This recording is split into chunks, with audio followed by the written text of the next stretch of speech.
Electromagnetic induction کے متعلق فیرڈے کا قانون اس طرح ڈیفائن کیا جاتا ہے کہ کسی بھی سرکٹ میں انڈیوس ای ایم ایف اور اس سرکٹ میں میگنیٹ فلکس کی تبدیلی کی شرح ایک دوسرے کے ڈائریکٹلی پرپورشنل ہوتے ہیں۔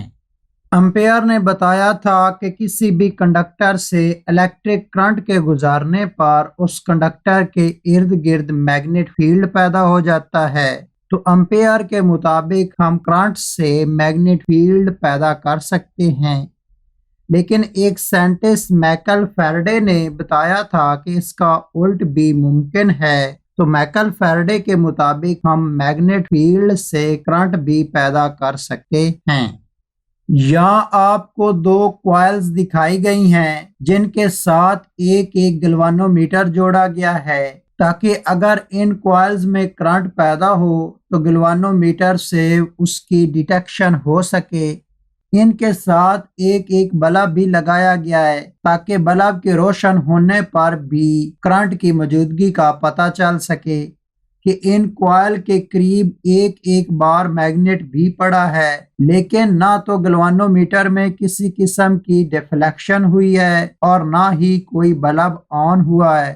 تو اس سے ہم اس نتیجے پر پہنچے کہ صرف میگنیٹ فیلڈ کے ہونے کی وجہ سے کرنٹ ہرگز پیدا نہیں ہوتا۔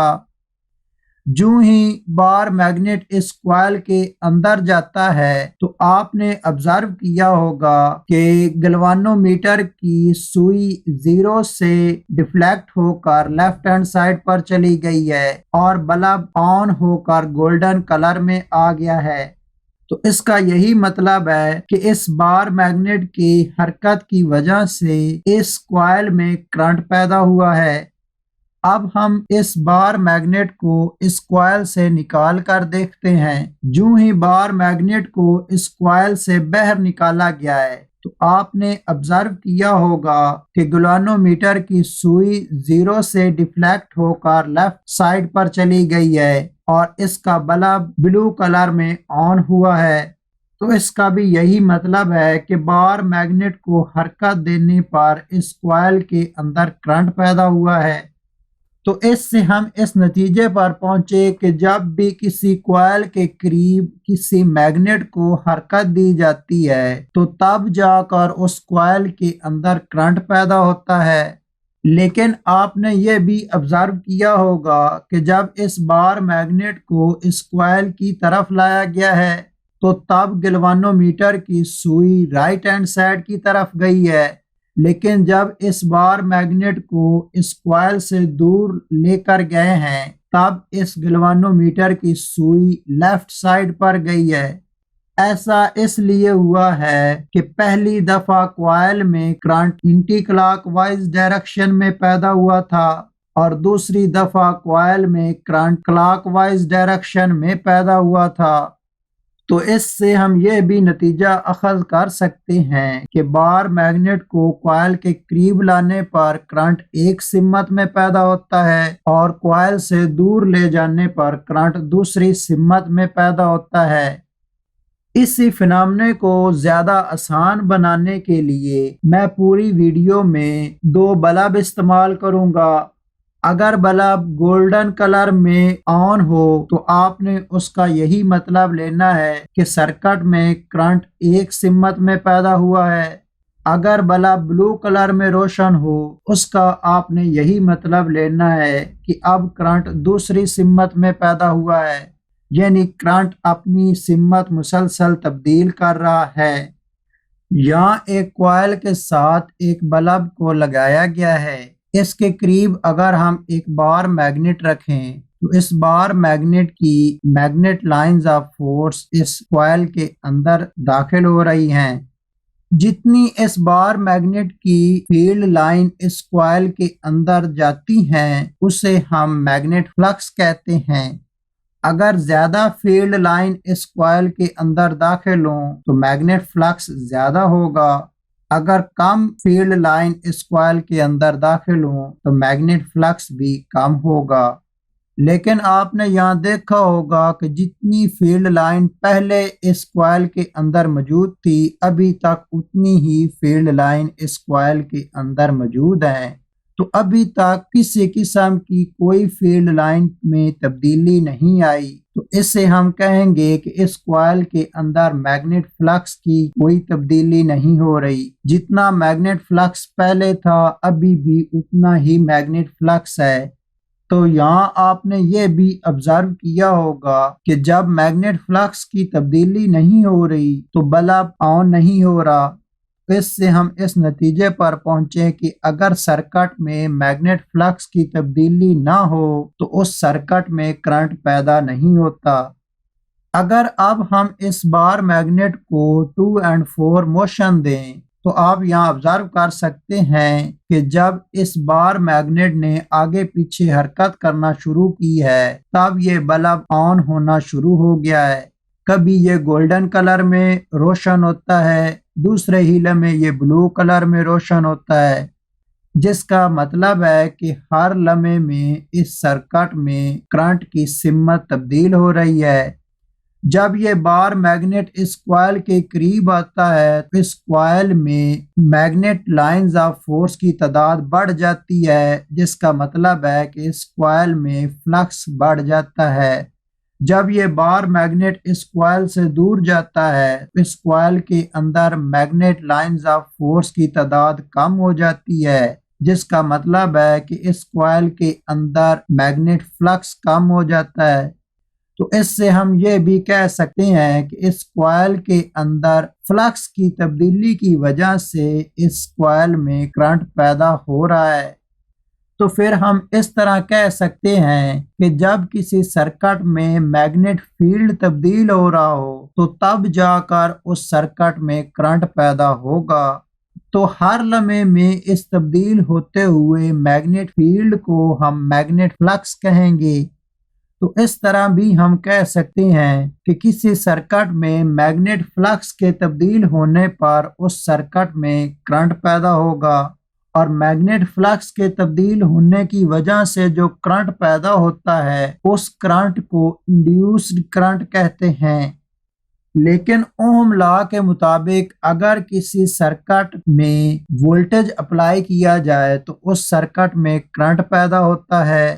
اس کا الٹ ہم اس طرح کہہ سکتے ہیں کہ اگر کسی سرکٹ میں کرنٹ ہو تو یقیناً اس سرکٹ کے اطراف میں وولٹیج بھی ہوگا۔ تو یہاں اگر انڈیوسڈ کرنٹ ہے اس کا یہی مطلب ہے کہ اس سرکٹ میں وولٹیج بھی ہوگا۔ اس وولٹیج کو ہم انڈیوسڈ وولٹیج کہیں گے۔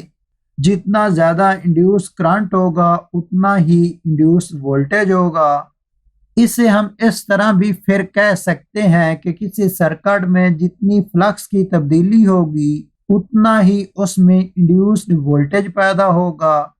اس کوائل کے اندر فلکس کی تبدیلی کو ہم اس طرح لکھ سکتے ہیں کہ D phi over d T, جس کا مطلب ہے کہ یونٹ ٹائم میں کتنی فلکس کی تبدیلی ہو رہی ہے۔ فرض کریں کہ اس کوائل میں n نمبر آف ٹرنز ہیں، تو جتنے کوائلز میں ٹرن ہوں گے اتنے ہی فلکس کی تبدیلی زیادہ ہوگی۔ تو فائنلی فلکس کی تبدیلی کو ہم اس طرح لکھ سکتے ہیں کہ n into d phi over d T, تو جتنی فلکس کی تبدیلی ہوگی اسی کے حساب سے انڈیوسڈ وولٹیج پیدا ہوگا۔ تو اس طرح ایک فارمولا بن گیا کہ epsilon is equal to minus n into d phi over d t, یہی فیرڈے لا کا فارمولا ہے۔ اس کے اندر موجود مائنس کو لینز لا کے مطابق ایکسپلین کیا جاتا ہے۔ لینز کا قانون، جسے اس طرح ڈیفائن کیا جاتا ہے کہ سرکٹ میں انڈیوس کرنٹ ہمیشہ اسی سمت میں پیدا ہوگا جس سے یہ اس تبدیلی کی مخالفت کر سکے جو اسے پیدا کرنے کی کوشش کرنا چاہتی ہے۔ جیسے یہاں آپ کو ایک کوائل دکھائی گئی ہے۔ اگر پہلی کوائل کے قریب ایک بار میگنیٹ لایا جائے تو اس کوائل کے اندر کرنٹ پیدا ہوگا۔ بار میگنیٹ اس کوائل کے قریب آنا چاہتا ہے، لیکن یہ کوائل چاہتی ہے کہ بار میگنیٹ اس کے قریب نہ آئے، یہ اسی وقت ممکن ہے اگر کوائل اپنی سامنے والی سائڈ پر نارتھ پول بنا لے، تو اس طرح کوائل کا نارتھ پول اور میگنیٹ کا نارتھ پول ایک دوسرے کو ریپیل کریں گے۔ تو اگر کوائل اپنی سامنے والی سائڈ پر نارتھ پول بناتی ہے تو پھر اس کوائل کے اندر current anticlockwise direction میں پیدا ہوگا، لیکن اگر ہم اس بار میگنیٹ کو اس کوائل سے دور لے جانا چاہیں تو اس کوائل کے اندر کرنٹ پیدا ہوگا۔ تو اب بار میگنیٹ اس کوائل سے دور جانا چاہتا ہے، لیکن کوائل چاہتی ہے کہ یہ بار میگنیٹ اس سے دور نہ جائے۔ تو یہ اسی وقت ممکن ہے اگر کوائل اپنی سامنے والی سائڈ پر ساؤتھ پول بنا لے، تو اس طرح کوائل کا ساؤتھ پول اور میگنیٹ کا نارتھ پول ایک دوسرے کو اٹریکٹ کریں گے۔ یہ اسی وقت ممکن ہے اگر اس کوائل کے اندر کرنٹ کلاک وائز ڈائریکشن میں پیدا ہو۔ تو اس طرح جب بار میگنیٹ اس کوائل کے قریب آنا چاہتا ہے تو کوائل اس کی مخالفت کرتی ہے کہ یہ بار میگنیٹ اس کے قریب نہ آئے۔ جب بار میگنیٹ اس کوائل سے دور جانا چاہتا ہے تو کوائل اس کی مخالفت کرتی ہے کہ یہ بار میگنیٹ اس سے دور نہ جائے۔ لیکن اس کشمکش کی وجہ سے جو اس کوائل کے اندر کرنٹ انڈیوسڈ ہوتا ہے وہ پہلے لمحے میں اگر کلاک وائز ڈائریکشن میں پیدا ہوا ہے تو دوسرے لمحے میں اینٹی کلاک وائز ڈائریکشن میں پیدا ہوگا، جس کا مطلب ہے کہ کرنٹ ہر لمحے اپنی سمت تبدیل کر رہا ہے۔ کرنٹ کی اسی سمت تبدیل کرنے کے فنامنے کو بتانے کے لیے فیرڈے لا میں نیگیٹو کو انٹروڈیوس کرایا جاتا ہے یا نیگیٹو کی علامت لگائی جاتی ہے۔ یہاں آپ دیکھ رہے ہیں کہ یہ بار میگنیٹ جب اس کوائل کے قریب آتا ہے تو اس میں میگنیٹ لائنز آف فورس کی تعداد بڑھ جاتی ہے، جب اس سے دور جاتا ہے تو اس کوائل میں میگنیٹ لائنز آف فورس کی تعداد کم ہو جاتی ہے، جس کی وجہ سے اس سرکٹ میں کرنٹ پیدا ہو رہا ہے جس سے بلب روشن ہو رہا ہے۔ تو کسی بھی سرکٹ میں میگنیٹ لائنز آف فورس کی تعداد تبدیل ہونے پر اس میں کرنٹ پیدا ہونے کے اس عمل کو الیکٹرو میگنیٹک انڈکشن کہتے ہیں۔